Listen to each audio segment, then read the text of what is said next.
हरे कृष्णा। जय श्री हरि। ओम नमः शिवाय।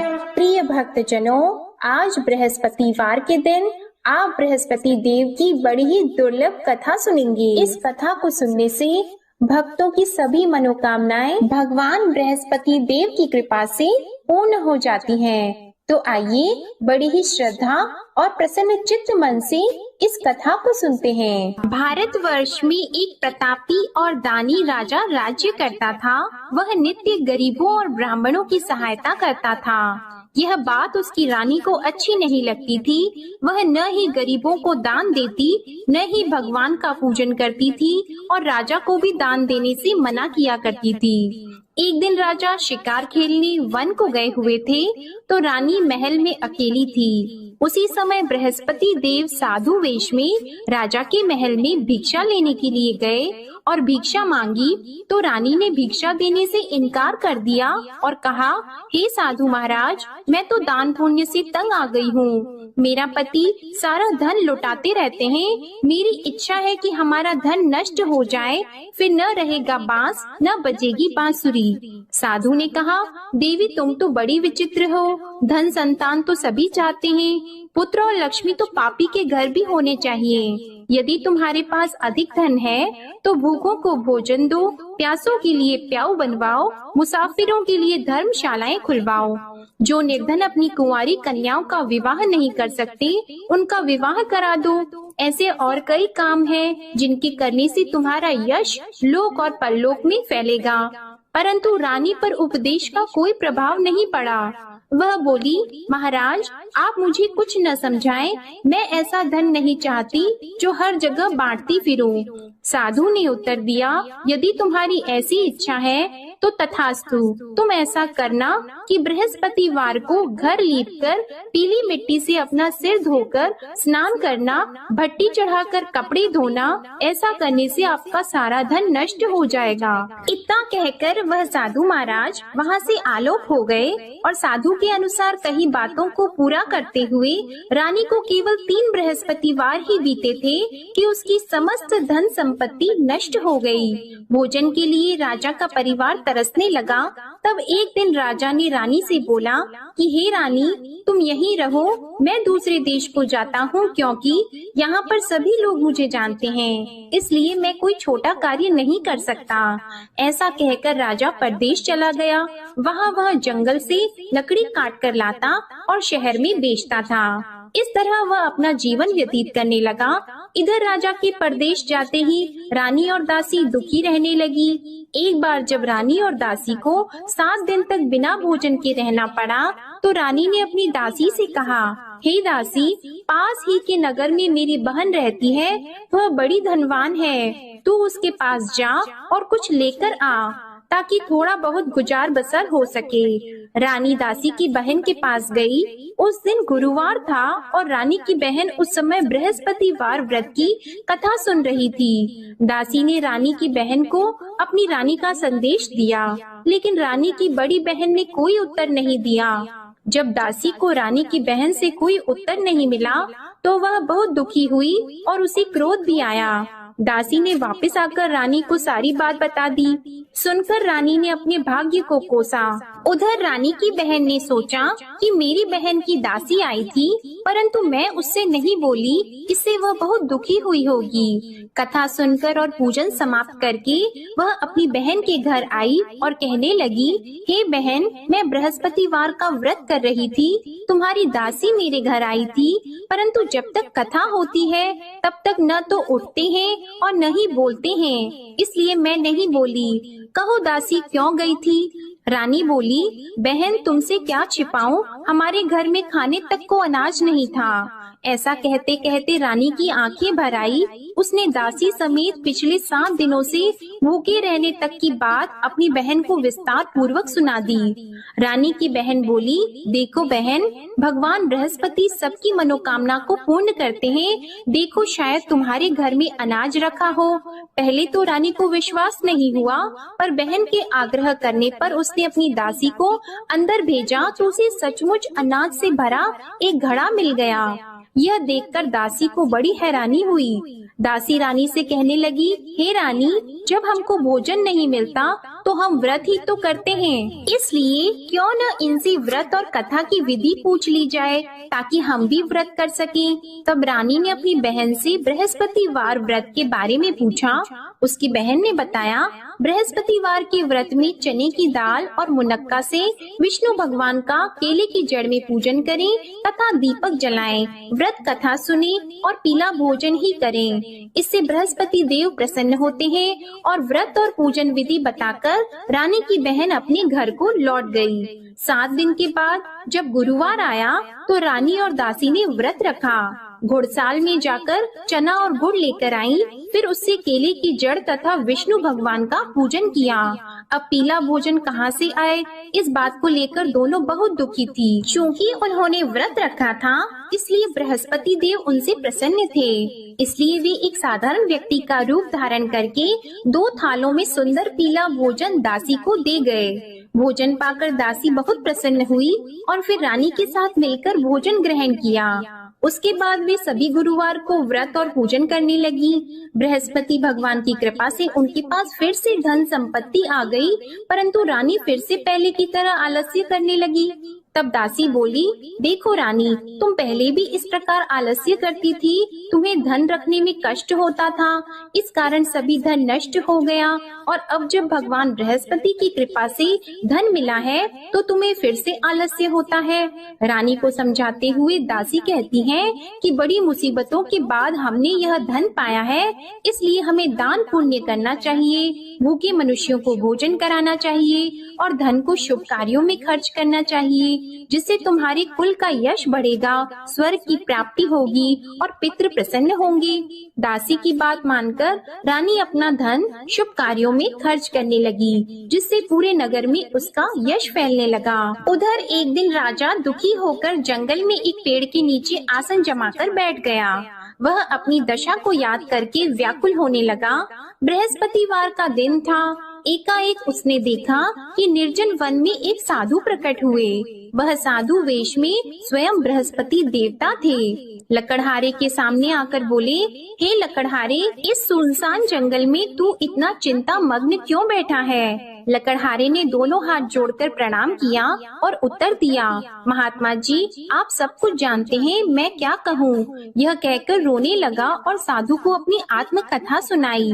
महात्मा जी ने कहा, तुम्हारी स्त्री ने बृहस्पतिवार के दिन बृहस्पति भगवान का निरादर किया है, जिसके कारण रुष्ट होकर उन्होंने तुम्हारी यह दशा कर दी। अब तुम चिंता को दूर करके मेरे कहने पर चलो तो तुम्हारे सब कष्ट दूर हो जाएंगे और भगवान पहले से भी अधिक संपत्ति देंगे। तुम बृहस्पति के दिन कथा किया करो, 2 पैसे के चने मुनक्का लाकर उसका प्रसाद बनाओ और शुद्ध जल से लोटे में शक्कर मिलाकर अमृत तैयार करो।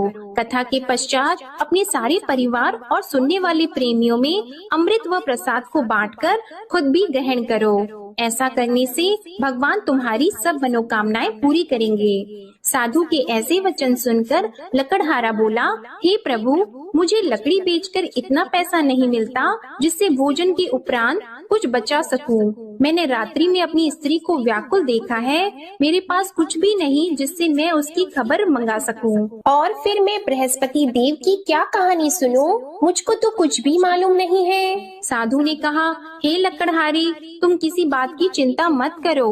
बृहस्पतिवार के दिन तुम रोजाना की तरह लकड़ियाँ लेकर शहर को जाओ। तुमको रोज से दुगुना धन प्राप्त होगा, जिससे तुम भली भांति भोजन कर लोगे और बृहस्पति देव की पूजा का सामान भी आ जाएगा। बृहस्पति देव की कथा इस प्रकार है, सुनो। प्राचीन काल में एक ब्राह्मण रहता था। वह बहुत निर्धन था। उसकी कोई संतान नहीं थी। उसकी स्त्री बहुत मलिनता के साथ रहती थी। वह स्नान नहीं करती, किसी देवता का पूजन नहीं करती। इससे ब्राह्मण देवता बड़े दुखी थे। बेचारे बहुत कुछ कहते थे, किंतु उसका कुछ परिणाम नहीं निकला।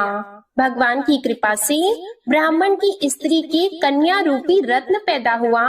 कन्या बड़ी होने पर प्रातः स्नान करके विष्णु भगवान का जाप और बृहस्पतिवार का व्रत करने लगी। अपने पूजन पाठ को समाप्त करके विद्यालय जाती तो अपनी मुट्ठी में जौ भर के ले जाती और पाठशाला के मार्ग में डालती जाती। तब ये जौ स्वर्ण के हो जाते तो लौटते समय उनको बीन कर घर ले आती। एक दिन वह बालिका सूप में उस सोने के जौ को फटक कर साफ कर रही थी कि उसके पिता ने देख लिया और कहा, हे बेटी, सोने के जौ के लिए सोने का सूप होना चाहिए। दूसरे दिन बृहस्पतिवार था।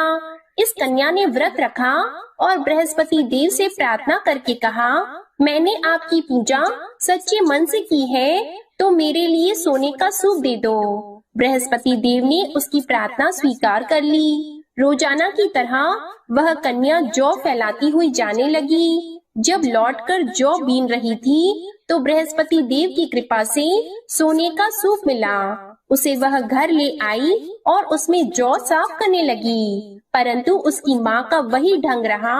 एक दिन की बात है कि वह कन्या सोने के सूप में जौ साफ कर रही थी। उस समय उस शहर का राजपुत्र वहाँ से होकर निकला। इस कन्या के रूप और कार्य को देखकर मोहित हो गया और अपने घर आकर भोजन और जल त्याग कर उदास होकर लेट गया।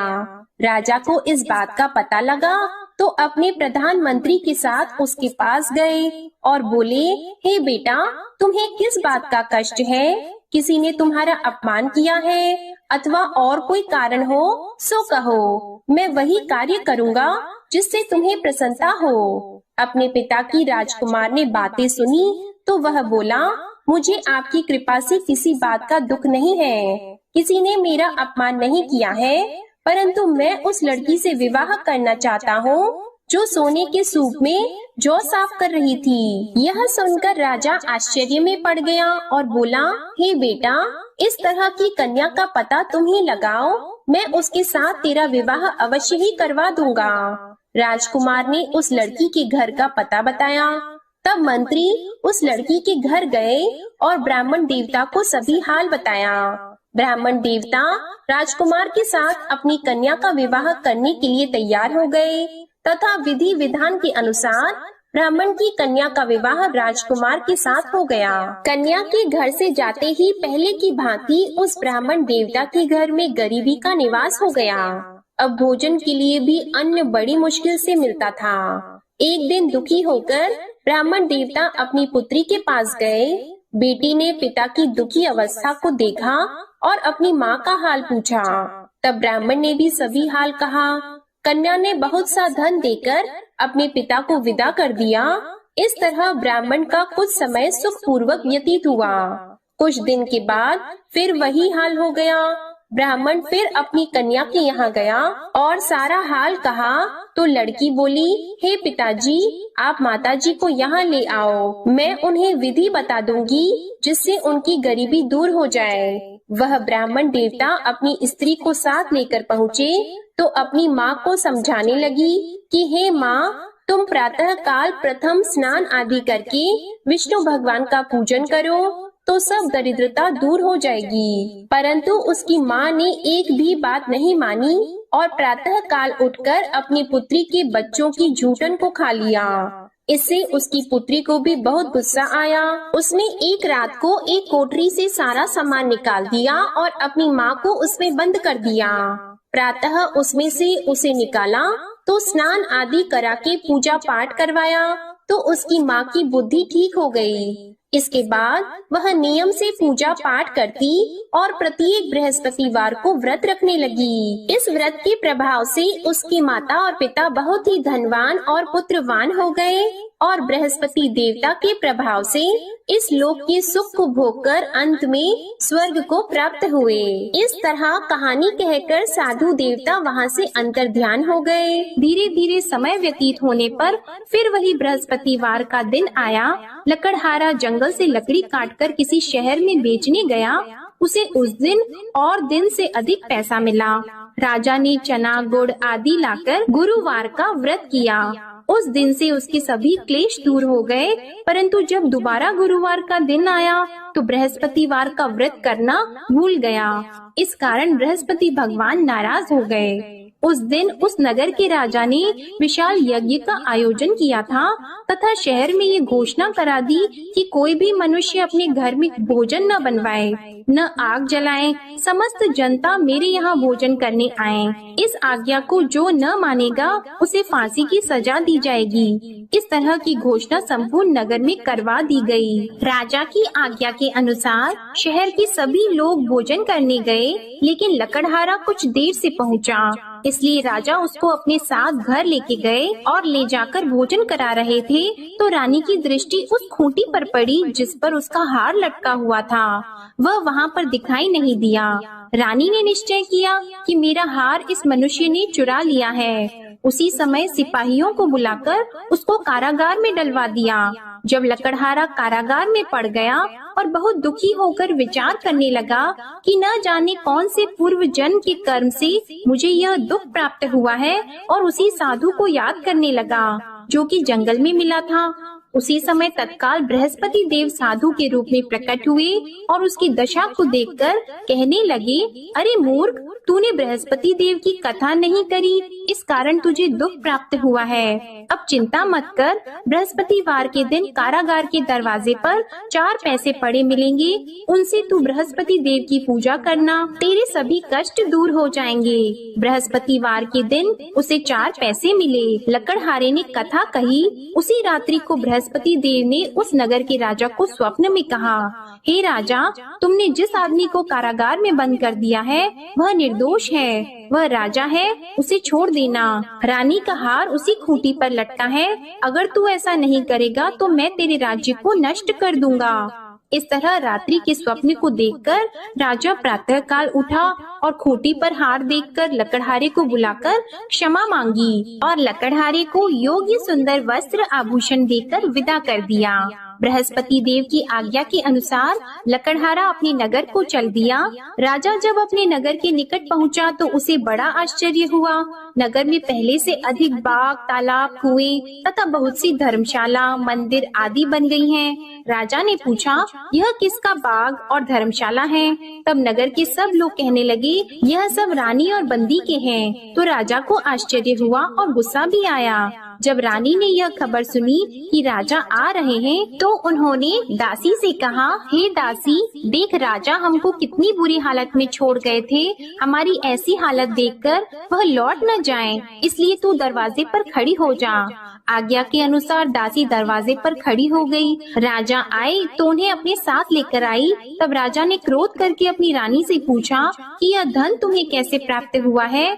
तब उन्होंने कहा, हमें यह सब धन बृहस्पति देव के इस व्रत के प्रभाव से प्राप्त हुआ है। राजा ने निश्चय किया कि 7 रोज बाद तो सभी बृहस्पति देव का पूजन करते हैं, परंतु मैं प्रतिदिन दिन में 3 बार कहानी और रोज व्रत किया करूँगा। अब हर समय राजा के दुपट्टे में चने की दाल बंदी रहती और दिन में 3 बार कहानी कहते। एक रोज राजा ने विचार किया कि चलो अपनी बहन के यहाँ हो आवे।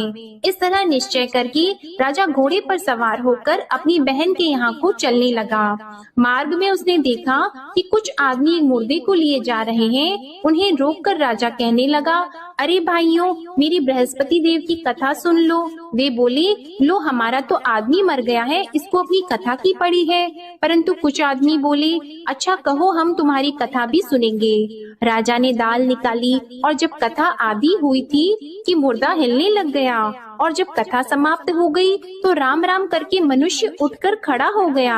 आगे मार्ग में उसे एक किसान खेत में हल चलाता मिला तो राजा ने उसे देखकर बोला, अरे भैया, तुम मेरी बृहस्पतिवार की कथा सुन लो। किसान बोला, जब तक मैं तेरी कथा सुनूंगा तब तक 4 हरैया जोत लूंगा। जा अपनी कथा किसी और को सुनाना। इस तरह राजा आगे चलने लगा।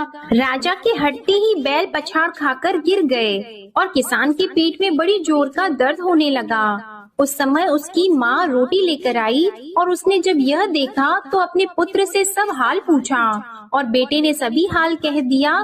तो बुढ़िया दौड़ी दौड़ी उस घुड़सवार के पास गई और उससे बोली कि मैं तेरी कथा सुनूंगी, तू अपनी कथा मेरे खेत पर चलकर ही कहना। राजा ने बुढ़िया के खेत पर जाकर कथा कही, जिसके सुनते ही वह बैल उठकर खड़े हुए तथा किसान के पेट का दर्द भी बंद हो गया। राजा अपनी बहन के घर पहुंचा। बहन ने भाई की खूब मेहमानी की। दूसरे रोज प्रातः काल राजा जगा तो वह देखने लगा कि सब लोग भोजन कर रहे हैं। राजा ने अपनी बहन से कहा, ऐसा कोई मनुष्य है जिसने भोजन नहीं किया हो? मेरे बृहस्पतिवार की कथा सुन ले। बहन बोली, हे भैया, यह देश ऐसा है कि पहले यहाँ लोग भोजन करते हैं, बाद में अन्य काम करते हैं। अगर कोई पड़ोस में हो तो देख आऊं। वह ऐसा कहकर देखने चली गई, परंतु उसे कोई ऐसा व्यक्ति नहीं मिला जिसने भोजन न किया हो। अतः वह एक कुम्हार के घर गई जिसका लड़का बीमार था। उसे मालूम हुआ कि उनके यहाँ 3 रोज से किसी ने भोजन नहीं किया है। रानी ने अपने भाई की कथा सुनने के लिए कुम्हार से कहा। वह तैयार हो गया। राजा ने जाकर बृहस्पतिवार की कथा कही, जिसको सुनकर उसका लड़का ठीक हो गया। अब तो राजा की प्रशंसा होने लगी। एक रोज राजा ने अपनी बहन से कहा कि हे बहन, हम अपने घर को जाएंगे, तुम भी तैयार हो जाओ। राजा की बहन ने अपनी सास से कहा तो सास ने कहा, हाँ चली जा, परंतु अपने लड़कों को मत ले जाना, क्योंकि तेरे भाई की कोई औलाद नहीं है। बहन ने अपने भैया से कहा, हे भैया, मैं तो चलूंगी पर कोई बालक नहीं चलेगा। तो राजा बोला, जब कोई बालक नहीं चलेगा तब तुम ही क्या करोगी? बड़े दुखी मन से राजा अपने नगर को लौट आया।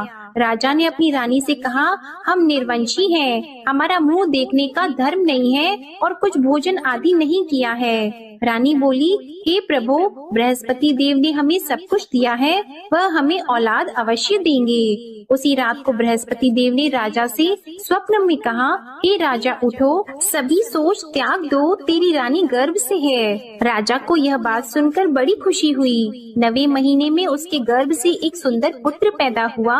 तब राजा बोला, हे रानी, स्त्री बिना भोजन के रह सकती है, पर बिना कहे नहीं रह सकती। जब मेरी बहन आएगी तुम उससे कुछ मत कहना। रानी ने सुनकर हाँ कर दिया। जब राजा की बहन ने यह शुभ समाचार सुना तो वह बहुत खुश हुई और बधाई लेकर अपने भाई के यहाँ आई। तभी रानी ने कहा, घोड़ा चढ़कर तो नहीं आई है, गधा चढ़कर आई है। राजा की बहन बोली, भाभी, मैं इस प्रकार न कहती तो तुम्हें औलाद कैसे मिलती? बृहस्पति देव ऐसे ही हैं, जैसी जिसके मन में कामनाएं हैं सभी को पूर्ण करते हैं। जो सद्भावना पूर्वक बृहस्पतिवार का व्रत करता है एवं कथा पढ़ता है अथवा सुनता है, दूसरों को सुनाता है, बृहस्पति देव उनकी सभी मनोकामनाएं पूर्ण करते हैं। बृहस्पति देव उनकी सदैव रक्षा करते हैं। जो संसार में सद्भावना और सच्चे हृदय से बृहस्पति देव का पूजन करते हैं, उनकी सभी मनोकामनाएं उसी प्रकार पूर्ण होती हैं, जैसे राजा और रानी ने बृहस्पति देव की कथा का गुणगान किया। उनकी सभी इच्छाएं बृहस्पति देव ने पूर्ण की। मनुष्य को हृदय से उनका मनन करते हुए जयकारा करना चाहिए। तो प्रेम से बोलिए, बृहस्पति देव की जय, विष्णु भगवान की जय, समस्त देवी देवताओं की जय। अब आप भगवान बृहस्पति देव की आरती श्रवण कीजिए। ओम जय बृहस्पति देवा, ओम जय बृहस्पति देवा, छिन्न छिन्न भोग लगाऊं, कदली फल मेवा। ओम जय बृहस्पति देवा, तुम पूर्ण परमात्मा, तुम अंतर्यामी, जगत पिता जगदीश्वर, तुम सबके स्वामी। ओम जय बृहस्पति देवा, चरणामृत निज निर्मल, सब पातक हरता, सकल मनोरथ दायक, कृपा करो भरता। ओम जय बृहस्पति देवा, तन मन धन अर्पण कर, जो जन शरण पड़े, प्रभु प्रकट तब होकर, आकर द्वार खड़े। ओम जय बृहस्पति देवा, दीन दयाल दयानिधि, भक्तन हितकारी, पाप दोष सब हरता, भव बंधन हारी। ओम जय बृहस्पति देवा, सकल मनोरथ दायक सब संशय तारो, विषय विकार मिटाओ संतन सुखकारी। ओम जय बृहस्पति देवा, जो कोई आरती तेरी प्रेम सहित गावे, ज्येष्ठानंद बंद सो निश्चय ही पावे। ओम जय बृहस्पति देवा, ओम जय बृहस्पति देवा। प्रेम से बोलिए भगवान बृहस्पति देव की जय। बोलिए भगवान श्री लक्ष्मी नारायण जी की जय। आपको आज की कथा पसंद आए, आरती पसंद आए तो वीडियो को लाइक कीजिएगा, शेयर कीजिएगा, कमेंट में भगवान बृहस्पति देव जी की जय लिखिएगा और चैनल को भी सब्सक्राइब कीजिएगा। इसी के साथ आज आप हमारे चैनल पर फाल्गुन मास महात्म्य की कथा और विजया एकादशी व्रत कथा भी जरूर सुनिएगा। प्रेम से बोलिए भगवान श्री बृहस्पति देव की जय।